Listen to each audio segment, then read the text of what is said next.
Chapter 8 व्यंजकों का सन्निकटन करना, approximation of an expression. Chapter 8 के विगत वर्षों में पूछे गए प्रश्नों को सॉल्व करेंगे। तो इसमें क्वेश्चन 1 है, इसका बेसिक नॉलेज का 2 वीडियो पिछले कक्षा में बता दिया गया है। ठीक है, पहला में वीडियो में बताया गया था पूर्णांक संख्याओं का दहाई में, सैकड़े में, हज़ार में सन्निकटन मान निकालना। उसके बाद दशमलव संख्या का सिखाया गया था। ठीक है, 10वें में, 100वें में, 1000वें में। अब उन्हीं दोनों को समझने के बाद इस प्रकार का क्वेश्चन लिखा रहता है, उसे कैसे सॉल्व करते हैं। ठीक, तो उसके लिए ये विगत वर्षों के प्रश्नों को सॉल्व करेंगे। देखो इसमें लिखाया है क्वेश्चन 1 में 3.98 इंटू 4.97 का सन्निकट पूर्णांक ज्ञात करें। ठीक है, यहाँ पर देखो पूर्णांक बोला है, तो दशमलव संख्या का पूर्णांक में मान निकालना सिखाया था। ठीक है, देखो कैसे निकालते हैं। पहला संख्या लेंगे, यदि दशमलव का पूर्णांक में चेंज करते हैं तो दशमलव के जस्ट बाद वाले नंबर को देखते हैं।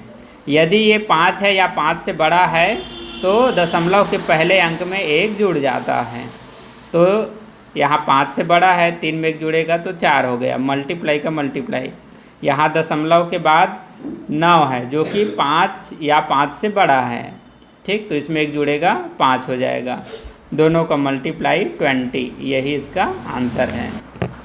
क्वेश्चन नंबर 2 में ये भी दशमलव संख्या का सन्निकटन पूर्णांक में ज्ञात करना है। ठीक है, तो यहाँ दशमलव के बाद 7 है जो कि 5 से बड़ा है, तो 3 में 1 ऐड होगा 4। यहाँ पर दशमलव के बाद 5 है, तो 5 हो या 5 से बड़ा, दोनों ही स्थिति में दशमलव के पहले अर्थात पूर्णांक संख्या में 1 जुड़ जाएगा, तो ये भी 5, दोनों का मल्टीप्लाई 20 आंसर। पिछला क्वेश्चन का भी 20 आंसर आया। क्वेश्चन नंबर 3 14.5 डिवाइड 3 का दशमलव के 2 अंकों तक शुद्ध मान ज्ञात करो। आपको सिर्फ दशमलव के 2 अंकों तक जाना है, आगे नहीं बढ़ना है, चाहे वो डिवाइड हो या ना हो। तो इधर ध्यान दो कैसे बनाओगे। सबसे पहले क्वेश्चन लिखते हैं 14.5 डिवाइड 3। तो दशमलव संख्या का डिवाइड इस प्रकार से करते हैं, पहले दशमलव हटा देते हैं, तो दशमलव हटाएंगे तो ये बन जाएगा 145 डिवाइड 3। ठीक, देखो यहाँ दशमलव के बाद 1 अंक है, तो दशमलव के बाद जितने अंक होंगे उतना 0 भाजक संख्या के पीछे रखना है। ये भाज्य है और ये भाजक, तो भाज्य में दशमलव के बाद जितना अंक है उतना 0 भाजक संख्या के पीछे रखते हैं। तो यहाँ दशमलव के बाद 1 अंक है, 1 0 रखेंगे और यहाँ से दशमलव हटा देंगे। ठीक, तो अब आपका क्वेश्चन समझो, ये नहीं है ये है, तो सिंपली अब आपको डिवाइड करना है 145 डिवाइड 30। तो 3 का टेबल पढ़ो और पीछे में 0 रख देना, तो 30 का टेबल हो जाएगा। ठीक है, तो 3 से बड़ा यहाँ पर ये 2 डिजिट लेंगे, 14 है ना, तो 3 4 जा 12 होता है, ये 12 लिखो और पीछे में 0, तो 30 का टेबल 4 टाइम हो गया। माइनस करने पर 5 और ये 2। ठीक है, तो 30 से ये छोटा है कि नहीं, तो 30 से छोटा है तो यहाँ आप डेसिमल लगाओगे और यहाँ पर 0। ठीक, अब 3 का टेबल कितने टाइम पढ़ सकते हैं, 3 8 जा 24, 3 8 जा 24, तो 30 का टेबल पढ़ना है तो 38 जा 240 हो जाएगा। माइनस करेंगे 0 और 5 में 4 माइनस 1। ठीक, 30 से यह छोटा है, अब एक 0 बढ़ाकर इसे बड़ा करेंगे और यहाँ पर 30 का टेबल हम पढ़ सकते हैं 3 टाइम, तो 90 आएगा। माइनस करने पर 10। तो क्या बोला था, दशमलव के 2 अंकों तक शुद्ध मान ज्ञात करो। तो ये रहा दशमलव और 2 अंकों तक मिल गया। ठीक है, तो इसका आंसर हो गया 4.83 आंसर। क्वेश्चन नंबर 4 78.0678 का निकटतम दशमलव के 2 अंकों तक मान है। दशमलव के 2 अंकों तक, तो ये है पहला अंक, ये है दूसरा अंक। दूसरा अंक तक हम चले गए। अब दूसरा अंक तक में आपको निकटतम मान निकालना है ना। तो कंपेयर करने वाला नंबर कौन सा है यहाँ पर? 7 है। जहाँ तक बोला उस अंक तक जाना है और उसके आगे वाले नंबर से कंपेयर करना है, 5 से कंपेयर करना है उस नंबर को, ठीक है। तो ये जो 7 है 5 से बड़ा है, तो 5 से बड़ा है तो 6 में 1 ऐड हो जाएगा, तो ये 7, 0 का 0 और यहाँ पर डेसिमल 8 और 7, ये है आंसर। अच्छा, ये पीछे में 8 है तो उसके बदले यहाँ पर 0 लिखो तो भी सही है, लेकिन आप बुक में देखोगे तो 0 वगैरह को नहीं लिखा जाता है। कोई अंक आ गया उसके बाद 0 है। यदि दशमलव है, दशमलव के बाद कोई अंक आता है तो उसके पीछे में 0 है, उसको हटा देते हैं, ठीक है। तो ये भी आंसर है, या 0 लिखोगे तो भी आंसर है। क्वेश्चन नंबर 5, 725 का निकटतम मान सैकड़े में क्या होगा? तो ये है 1, 10, 100, सैकड़ा मिल गया। तो सैकड़ा के पहले वाला नंबर 5 से छोटा है, तो छोटा है तो कुछ नहीं करना है, सिर्फ 0 रखना है। 700 आंसर। क्वेश्चन नंबर 6, 1.09 इंटू 5.908 का निकटतम मान क्या है? अब यहाँ पर निकटतम मान बोला है, ठीक। ये नहीं बोला है कि दशमलव के 2 अंकों तक ज्ञात करो, सीधा इसमें बोला गया है निकटतम मान ज्ञात करो, ठीक है। तो ये दशमलव वाला संख्या है। अब दशमलव वाला संख्या का निकटतम मान ज्ञात करोगे, इसमें ये नहीं बोला है कि दशमलव के 10वें का निकालना है, इसका 100वें का निकालना है, फिर उसका निकटतम मान निकालना है, ये नहीं पूछा है। तब डायरेक्ट इसका क्या करना है, दशमलव संख्या का मान पूर्णांक में निकालना है, तो दोनों दशमलव का पूर्णांक में। यहाँ एक दशमलव के बाद 0 है, 5 से छोटा है, तो पूर्णांक में इसका मान 1 हो जाएगा, अर्थात 1 का 1 ही रहेगा, उसमें कुछ जोड़ने की ज़रूरत नहीं है। इनटू यहाँ दशमलव के बाद 9 है, तो 5 से बड़ा है, तो 5 से बड़ा है तो दशमलव के पहले नंबर में 1 जुड़ जाएगा, तो ये 6 हो गया। दोनों को मल्टीप्लाई कर दिए, 6 आंसर। क्वेश्चन नंबर 7, इनका निकटतम मान निकालना है, तो दशमलव का पहले पूर्णांक में आंसर निकालना है, ठीक है। तो यहाँ दशमलव के बाद 5 है, दशमलव के बाद 0 है जो कि 5 से छोटा है, तो छोटा होने पर दशमलव के पहले बस को लिख लेना है पूर्णांक में, प्लस यहाँ पर भी दशमलव के बाद 0 है जो कि 5 से छोटा है, तो सिर्फ 1 का 1 मल्टीप्लाई। यहाँ दशमलव के बाद वाला नंबर 5 से बड़ा है, तो 2 में 1 जुड़ेगा 3। पहले मल्टीप्लाई सॉल्व करते हैं। अब ये 3 का पहाड़ा एक बार 3 आ गया, 3 में 2 जोड़ो 5 आया आंसर। क्वेश्चन नंबर 8, 6.97 इंटू 0.093 का निकटतम लगभग मान क्या होगा? ठीक है, तो इस क्वेश्चन के अनुसार निकटतम लगभग मान पूछा गया है। तो यहाँ पर दशमलव के बाद वाली नंबर 5 से बड़ा है, तो इसमें 1 जुड़ जाएगा, 7 आ जाएगा, ठीक है। और यहाँ पर देखो 0.093 है, तो इसको लगभग में हम लिख सकते हैं 0.1। इसका लगभग वैल्यू मतलब देखो यहाँ पर 5 से छोटा संख्या है, तो इधर 1 नहीं जोड़ सकते हैं, ठीक है। तो 0 का 0 लिखे हैं और इसको हम लगभग 0.1 का वैल्यू में लिए हैं।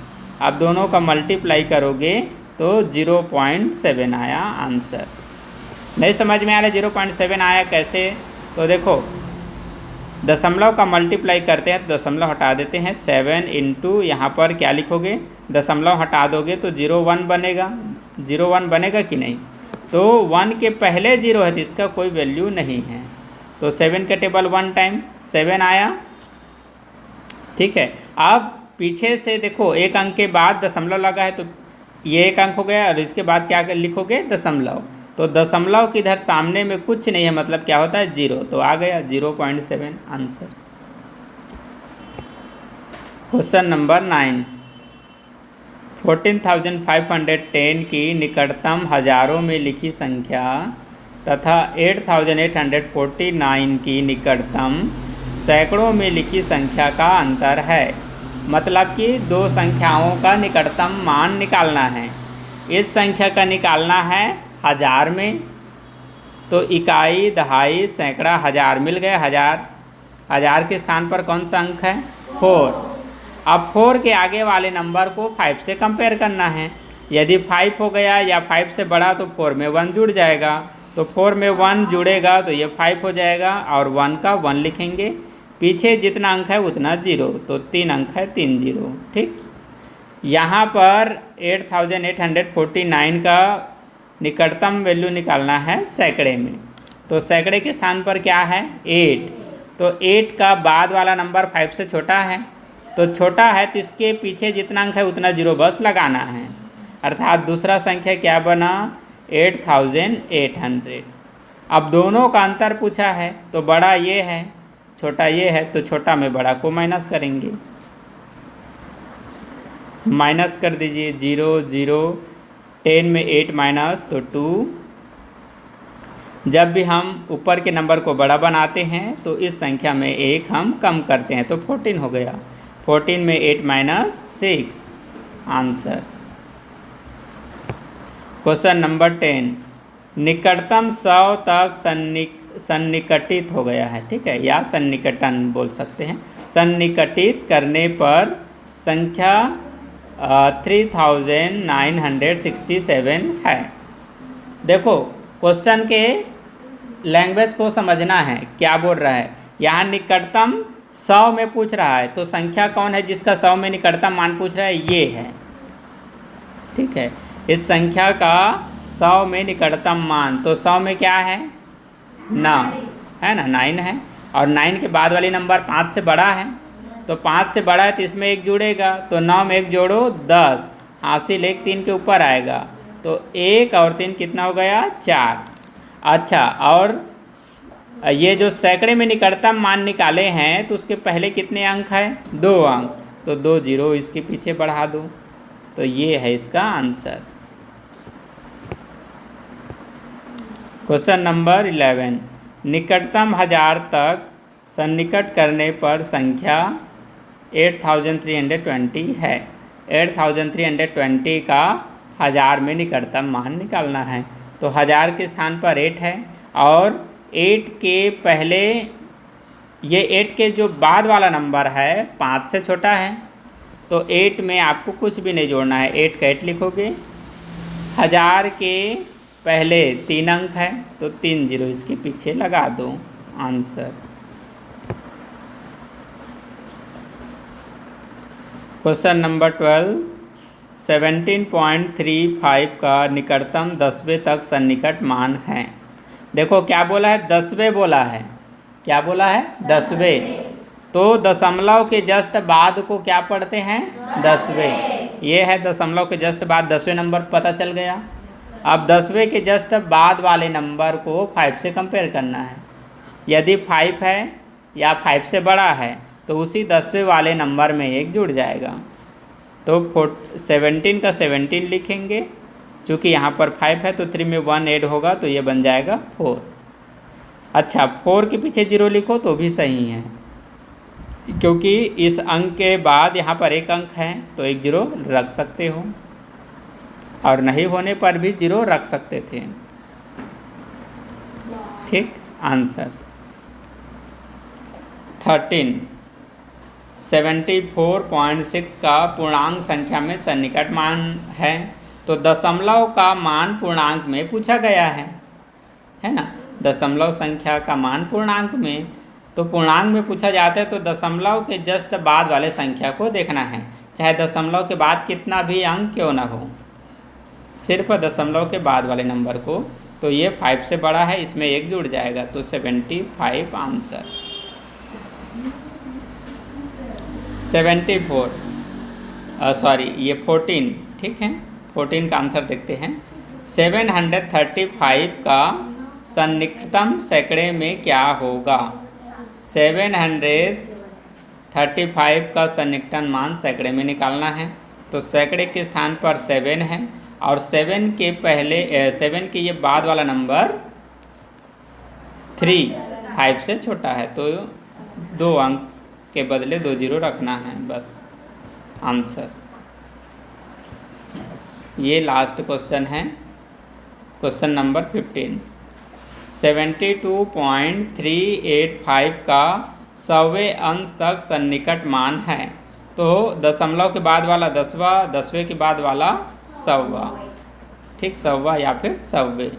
तो 100वें के बाद वाला नंबर 5 है, तो 5 है तो 100वें स्थान में एक अंक जुड़ेगा।